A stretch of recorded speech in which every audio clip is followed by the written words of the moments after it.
right, ready? Everybody good? Okay. What if you lived your dream? Private jets, yacht clubs, breakfast in Paris and dinner in Spain. Yes. What if someone told you that you could live your dream and turn your fantasy into reality?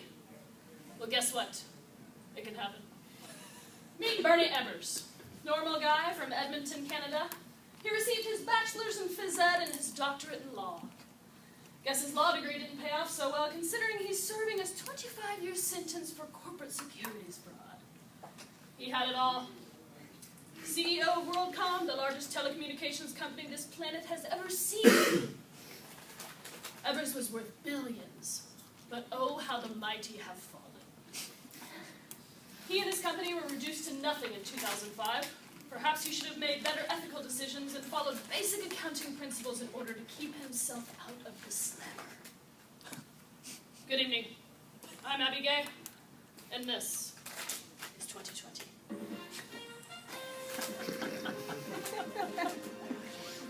A telecommunications company that started out with potential but ended in disaster. Bernie Evers crashed and burned, but did he act alone? Who were the other players in the fall of Worldcom? And how did it all crumble?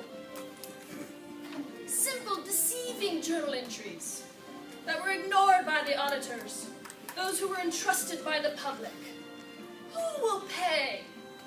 Who will suffer? What is the real story?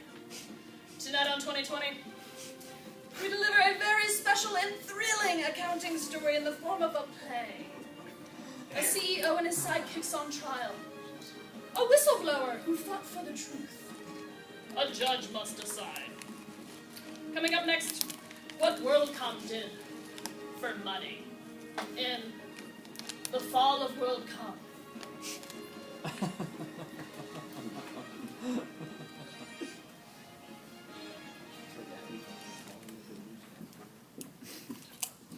Let's introduce the cast of characters for today.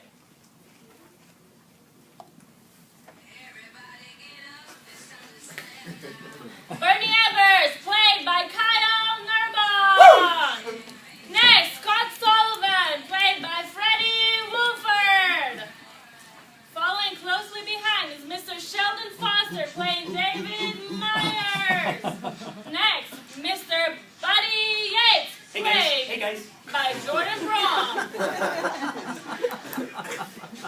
Following, we have Miss Cynthia Cooper, played by Lori Thurman. Chuck Berry in his dual role as Gene Morse and as Troy Normand. Because you got a house tonight with multiple personalities.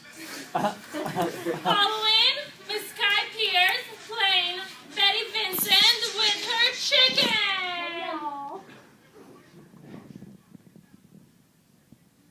I'll be representing the audit committee. Miss Abby Gay, Arthur from Arthur Anderson.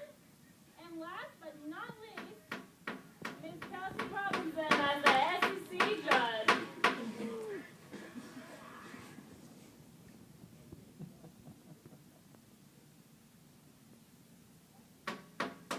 Order in the court.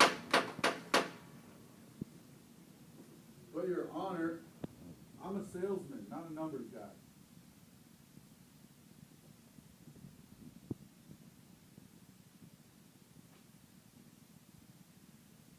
Flashback to mid-1980s. Evolution of Evers. First, he was a milkman, bar bouncer, car salesman, truck driver, garment factory foreman,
Myers, I need you too. Oh shoot, this better not take long. I forgot to bring my chicken. Here at LDDS, our focus is on internal growth and acquiring small companies. Over the last 10 years, we've merged with several companies, which led us to becoming a public company trading on the NASDAQ. And now we're officially known as Worldcom. Yeah! Woo! Let's go! Yes! Yeah! Woo!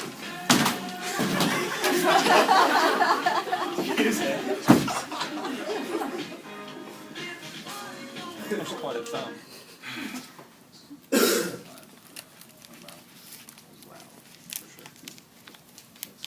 In 1996, Worldcom acquired MFS Communications.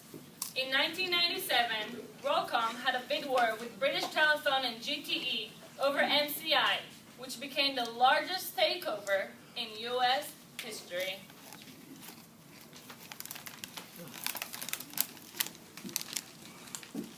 Boss, I can't believe we are having a bid over MCI with these British Telephone and GTE jokers.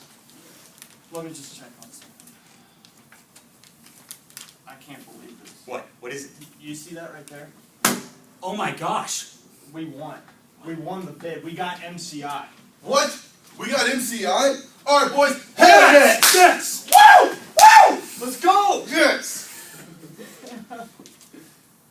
This is the best thing that's ever happened to this company. I'm gonna be so rich. So We're buying out Sprint next. Oh my gosh. Yes, that's the best thing to do. And then after that, we can go play golf. Yeah, and you're gonna lose. I mean, bring some cash. I'm about to take it all. Really? Sure about that? Oh, Who's this? I have no idea. Hello, this is the U.S. Department of Justice. Unfortunately, the terms of your upcoming merger with Sprint are not acceptable and will be terminated immediately due to antitrust objections.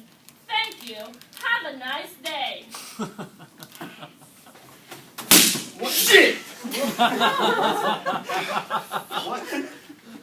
Like, I don't know what we're gonna do, Bernie, man. what was that? Like, I lack direction. I don't know how we're gonna grow Worldcom without acquisitions. Like, we've got to keep our earnings to revenue ratio at 42%. Come on, Soldo. What are we gonna do? I'm out, man. I'm out. I'm done. No, stop. It's okay. No, just, you don't have to panic, man. It's okay. I can find a way. Trust me. Dude, you gotta figure it out. Trust me on this. You gotta figure it out.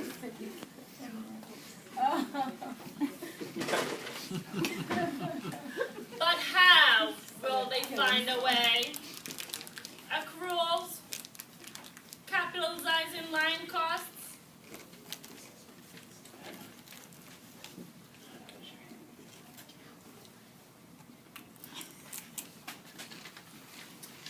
In 1999, when Worldcom announced it was trying to acquire rival company Sprint Communications for $129 billion, the Worldcom acquisition train finally came to a stop.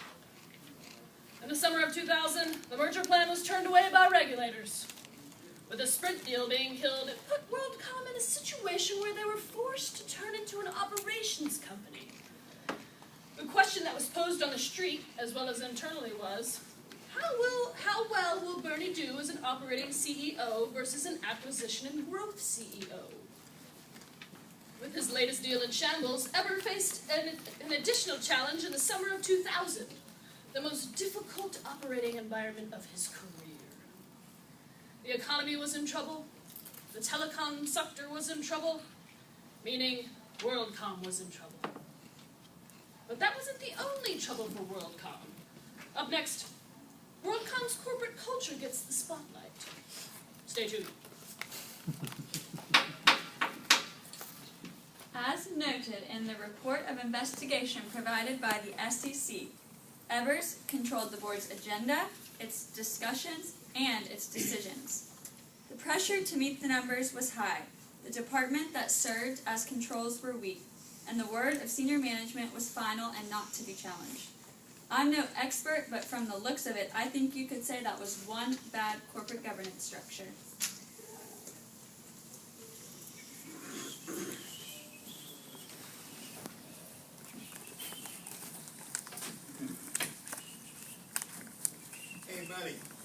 No, Gene, what are you thinking? You don't just walk into your superior's office and call him by his first name. I've told you 1,000 times. It's Mr. Yates to inferior people like you. Okay? What are you thinking? All right then, Mr. Yates. Something about these numbers just doesn't look right. I think I'm going to have to go express some concern to the auditors about this. No, Gene. Walk your ass over here now. Now. Wait, Come on. What exactly do Faster. you want? All right, look at these numbers. You see these numbers? Yeah, I see the damn numbers. You show these damn numbers to the fucking auditors, and your ass is going straight out that window. Okay, Gene? I'm going to need you to walk out of my office immediately. Yeah, you just go ahead and try that. We'll see how that works out for you. Corporate culture around here stinks. Find a new job. We won't miss you. Walk out the door. Go ahead. It starts with the top of the top, buddy. I don't care. Keep walking. What's up, boss? Oh, man. Yates, you hear about this suggestion from COSO about having like a corporate code of conduct or tone at the top? Nah, it sounds ridiculous. What a colossal waste of time. Yeah.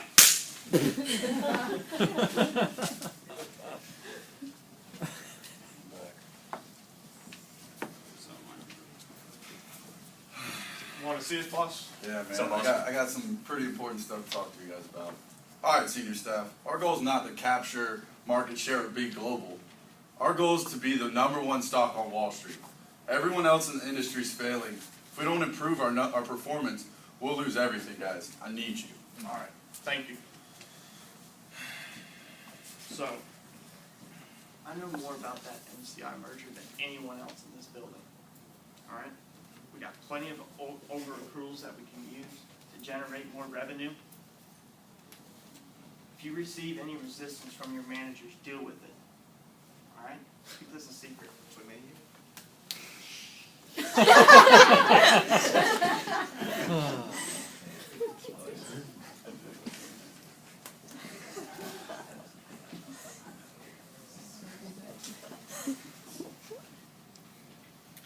The problem? Worldcom began to capitalize their long-distance line costs on the balance sheet instead of recording them as expenses on the income statement. This inflated net income, fooling investors into believing the company was healthier than it actually was. The line costs are the single largest expense for telecommunications companies, so capitalizing them and including them as prepaid expenses and other current assets, as Worldcom did, was a blatant violation of US GAAP. Translation? They cheated. Big time.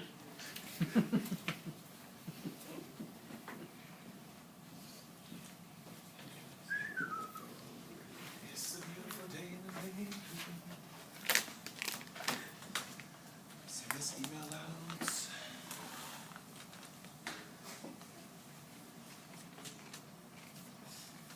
Mr. Schneeman, I need you to book this accrual entry for your business unit. That doesn't follow appropriate accounting standards. I don't think you heard me. I didn't ask you. I'm telling you to book it now. It's not right.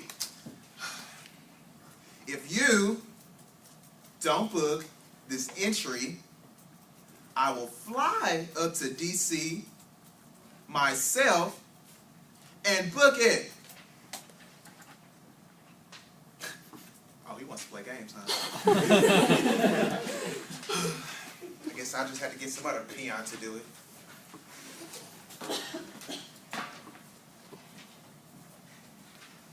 Here comes Betty Vinson and her sidekick, Troy Normand.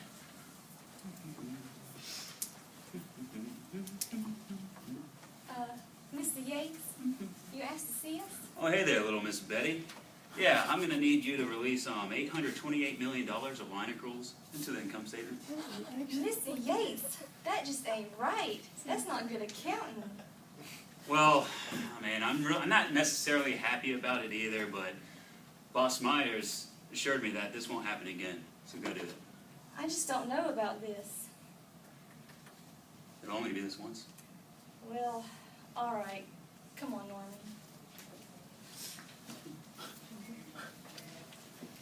After the company recorded its third quarter results,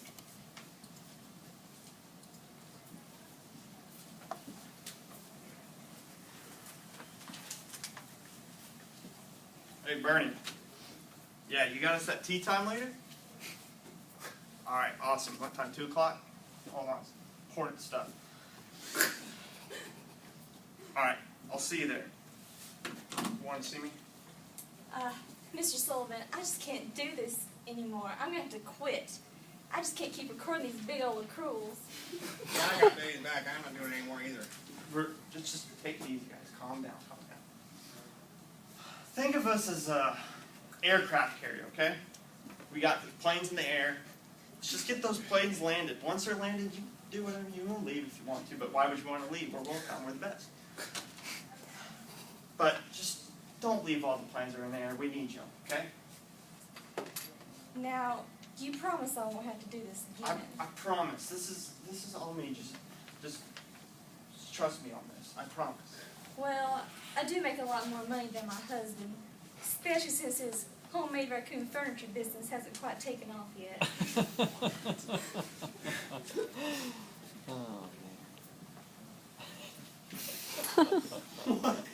All right, Betty and Norman. I know we said this was going to be only one time. And I promise, this is absolutely the last time. So, I'm going to need you guys to record $771 million transfer.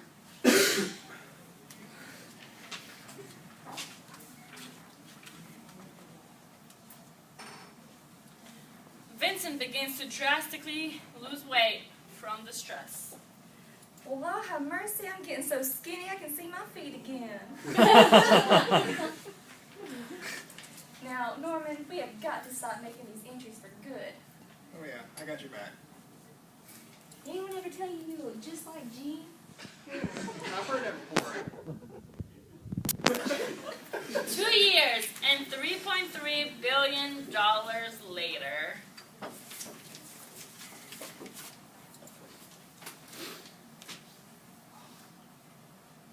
Working on that short. Gonna be burning just like that. Wait a second. Let me check another thing real quick before. Just as I figured, we're all out of line accruals. I don't know how we're gonna generate revenue. I don't know what we're gonna do.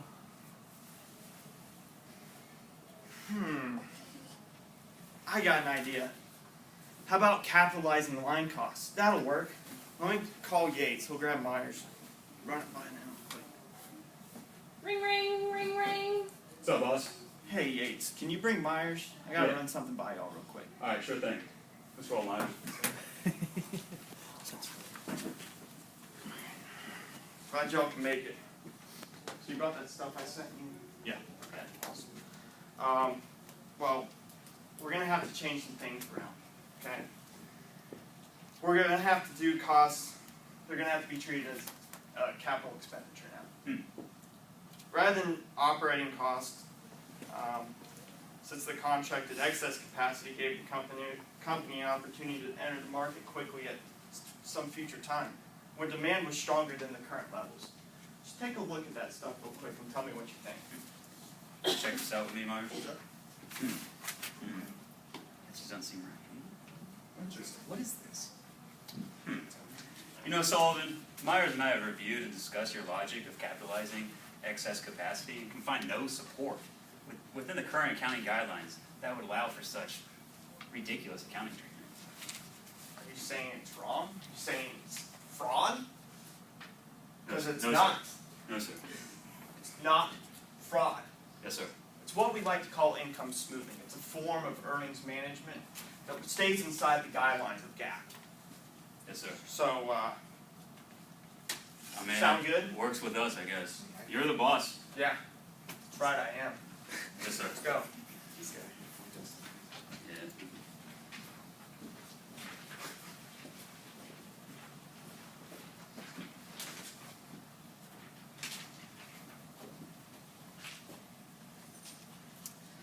Arthur Anderson, one of the big 5 accounting firms at the time, was Worldcom's auditors. Anderson was just as devious as Bernie Evers and would sign off on reports stating everything was going smoothly over at Worldcom. They were supposed to be the unbiased third party who checked the books against generally accepted accounting principles to make sure the rules were being followed. Obviously, because these capitalization and expense errors were so simple to detect, Arthur Anderson had become corrupt too. There were no checks and balances anywhere, so unsurprisingly, when Worldcom went down, Anderson sunk with it. Up next, what happens when a special whistleblower named Cynthia Cooper starts poking at the auditors in Worldcom's audit committee? Stay tuned.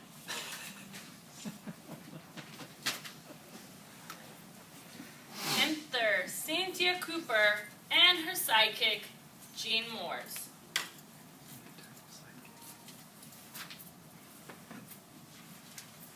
Hi, Jean. Hey, how are you?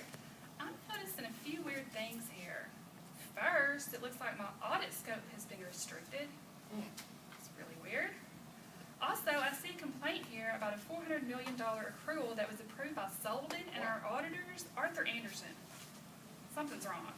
I need to go speak to Arthur Anderson to get some support for this strange transfer. I'll be right back, Jean. Hi, Arthur. Oh, hi. Who are you? Seriously? I'm Director of Internal Audit, Cynthia Cooper. I've got some questions. Can you please explain this $400 million transfer that was used inappropriately to pump up company earnings? Excuse me, lady. But I only take orders and answer questions from the God Emperor himself. Your CFO, Sullivan. Okay, whatever. I see how it is. Hey, weren't you the auditor for Enron, which just collapsed? Oh, the nerve. Okay, Jean, go dig. Something's going on. Don't have to tell me twice. I'll load and take these guys out behind the barn. While Morse does some digging, Cooper consults the audit committee. Ring. Ring. Hello? Hi, audit committee. This is Cooper from Internal Audit Worldcom. Hey, we aren't due for a meeting for another week. How can I help you? Yes, I have some questions about this $400 million accrual transfer from last quarter. I just received the packet of information about the board meeting, so let me take a look. I don't see anything about a significant transfer, so you must be confused. I'm not getting anywhere with you guys. You're not helping me. Click. I wonder if this is being covered up. 1 week later, Sullivan finds out about Cooper's call to the audit committee.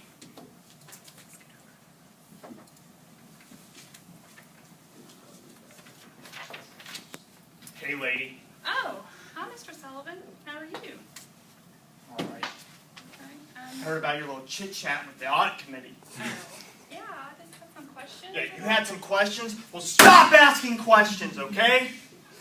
Stop messing around with the fucking wireless business unit or the capital expenditures. I tell you what to do. Who the hell does this guy think he is? You all right? We are not backing down, Jean. Do whatever you gotta do, even if it means working into the night.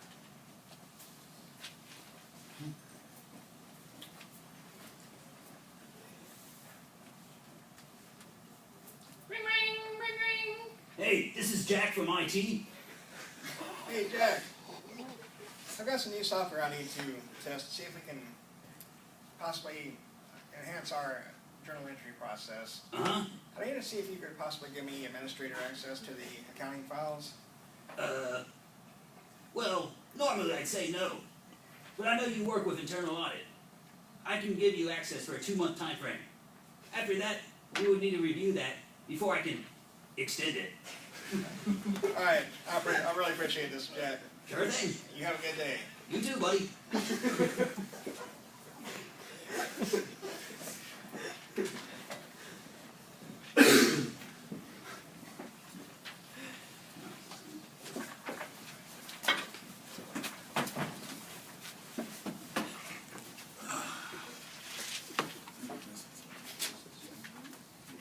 slackers over here. Yeah, come on, guys.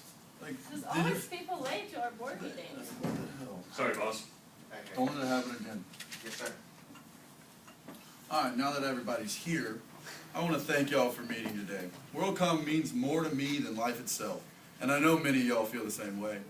Today's meeting will mostly consist of my dear friend and CFO of Worldcom, Scott Sullivan, providing us with information on our recent endeavors regarding capital expenditures. Scott, take it away. Thanks, Bernie. Yeah. Alright, look at this chart here. You can see we've had a smooth but steady decline in our capital expenditures. But, Mr. Sullivan, I thought that we were expecting a much steeper drop in capital expenditures. Can you explain this? Yeah, no problem. I was just getting there. So many of our competitors are struggling in today's market, as you know. But we've been able to make so many more improvements to our business units. You know, all the local projects we've had, the data hall projects we've had, internet projects, international operations, and many various other major overhauls. If you refer to page 23 to the packet that I sent you last week, you'll see all the breakdown right there. Oh, So any more questions? alright, I think so. Looks All right. perfect as usual, sir. Alright, thank you for all your contributions. Have a great day. Go Worldcom. Boy.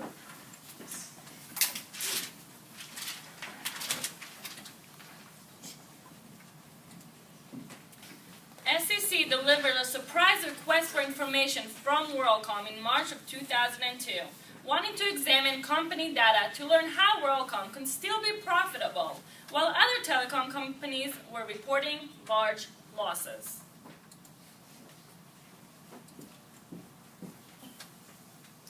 Thank God for all my buddies on the board.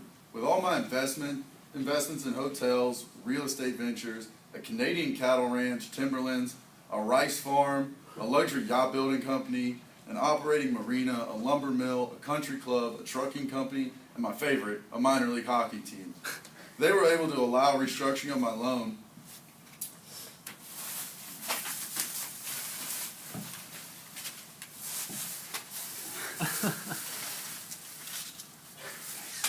Damn, I'm pretty bad at this. Who are you? And what are you doing in my office while I'm shooting hoops? I am Janet Rambo from the SEC. Oh, well, I don't Here, know. Mr. Evers, you've been served. Shit. We're in trouble now.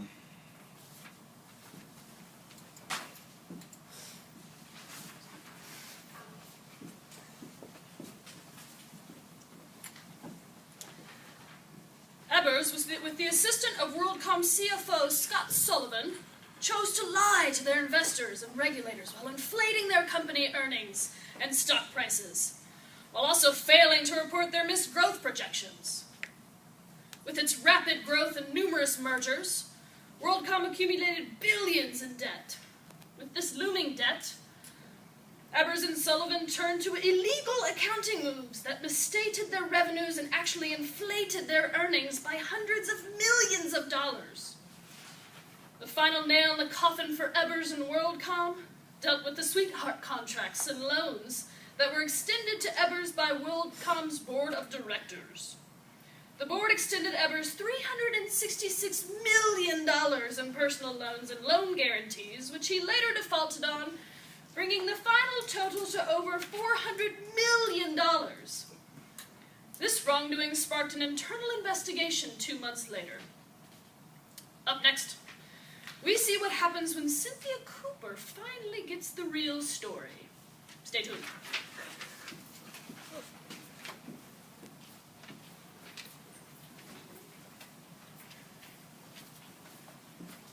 Here it is, Jane. I think I found it.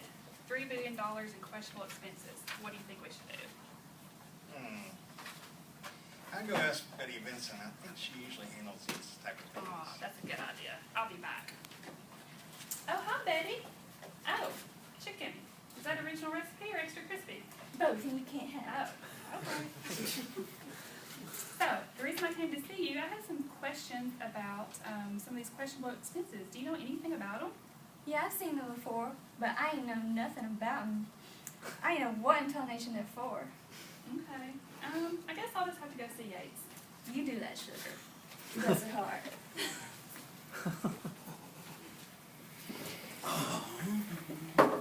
Hi, Mr. Yates.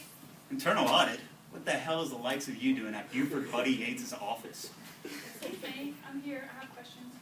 Fine, go with it. Do you have any idea what all these capital expenses are for?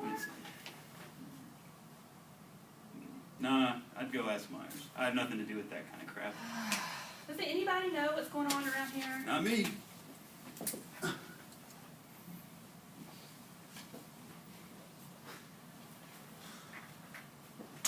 Oh no, not you. Hi, Myers. How are you? All right. I've talked to Betty Vinson and Betty Yates, and nobody seems to know anything about these capital expense entries. Do you have any idea what these are? Yeah, I know those. I told Sullivan there were no standards that supported them. I knew we shouldn't have done this. Once I started with these entries, I just couldn't stop. I was out of control. Thank you for your honesty. I'm going to have to take this to the audit committee.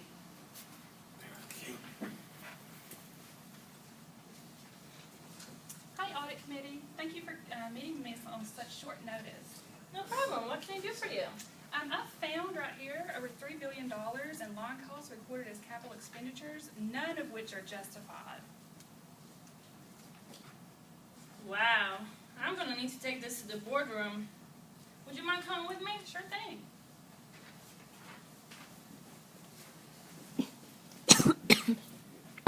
What's this all about? Dude, I have no idea. I was going to compensation maybe get more money. Yes.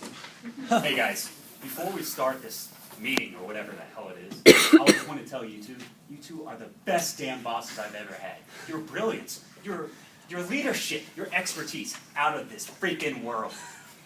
You guys are the reason this company is so great. God damn, I love this company. It seems like it's a group gathering, but I've come here today with some unfortunate news. You all know Cynthia Cooper from Internal Audit? Oh my gosh. Shit. So she's brought to our attention a major accounting fraud. It is currently estimated at over $3 billion, and we've only just scratched the surface. The ones responsible for this should resign immediately. At this time, we would ask Myers, Sullivan, and Ebers to resign. I hereby resign from my position at Worldcom. I guess I'm out. Really, guys? You're just gonna roll over like this? All the hard work we've done to get the company where it is today? Especially you, Bernie. Sorry, dude. I can't be there anymore. I'm going to my ranch. There's no way I'm resigning. Nobody takes this away from me. You're fired. What? No one Please fires leave Scott this room Sullivan. Immediately.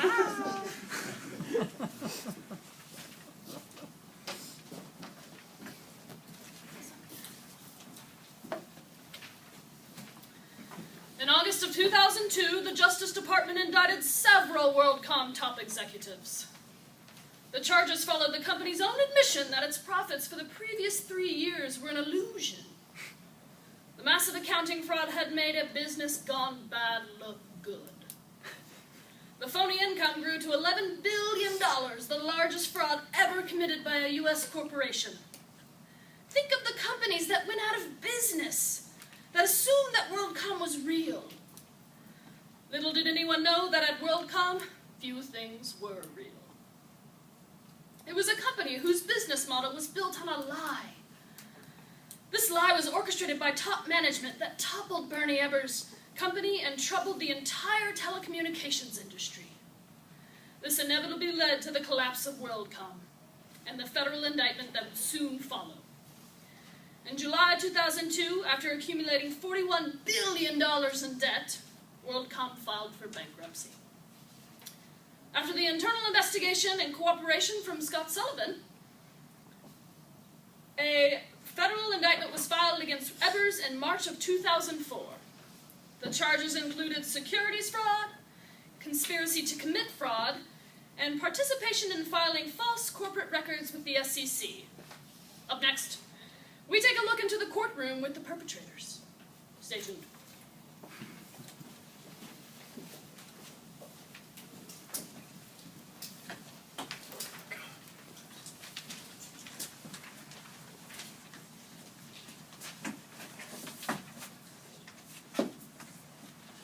But Your Honor, I'm a salesman, not a numbers guy. So, if you aren't a numbers man, then will somebody please explain this? Oh, those. Yes, Your Honor, I can. Those, none of those expenses were actually, it was wrong. Yeah. And those, yeah, we didn't make any money this last year, all because we did wrong. Well, moving on to the internal audit department. The report states, Worldcom's internal audit function was not structured to maximize its effectiveness as a control structure upon which the board could depend. Even though successful in revealing this fraud, it had been structured in ways that made this accomplishment more difficult. It reported in most respects to Sullivan, and its duties generally did not include financial reporting matters. As for the external auditors, Arthur Anderson, there seems to be apparent flaws in your audit approach which would limit the likelihood of even detecting these accounting irregularities. Can anyone tell me why the actions taken by the Worldcom managers were not detected earlier? Well, Your Honor, I went to Yates, Myers, Vinson, the audit committee, and the external auditors and got nowhere. So me and Jean had to uncover the fraud by ourselves. And thank goodness for you two. As for the rest of you, due to your lack of having processes or systems in place to prevent or detect the types of actions that occurred at Worldcom that led to the $11 billion fraud, you will all be indicted and penalized. Arthur Anderson, please come forward. Due to your obstruction of justice in the previous Enron case, coupled with your complete failure to fulfill your duty to act as a public watchdog for Worldcom investors, I hereby announce that as of today, August 31st, 2002, your firm will cease practicing before the Commission. Mr. Bernie Evers, please approach the stand. You are found guilty of fraud, conspiracy, and filing false documents with regulators. That's what I got for you. You will be sentenced to 25 years in prison. Mr. Scott Sullivan, please approach the bench. Despite your acknowledged wrongdoing, your subsequent apology, and your cooperation with the government in the case against Mr. Bernie Evers, Really? you will be required to forfeit your $13 million profit from the sale of your Florida home, and those funds will be used as restitution to the Worldcom investors. In addition, you get 5 years in prison. Yes, Your Honor. Mr. David Myers and Mr. Buford Buddy Yates, will you please approach the bench? You will each be sentenced to prison for 1 year and 1 day. No! I'm too ready to go to jail. Mrs. Betty Vinson, please approach the bench. You will be sentenced to 5 months in prison and 5 months of home detention for the role you played in the Worldcom fraud. I don't have KFC in jail. Mr. Troy Normand, please approach the bench. You will not be sentenced due to your multiple attempts to leave the company rather than commit in the accounting fraud. Yes. You all may leave the courtroom. You go to jail. Okay, enjoy that. I'm under there, Yates. Ta-da! Toodles.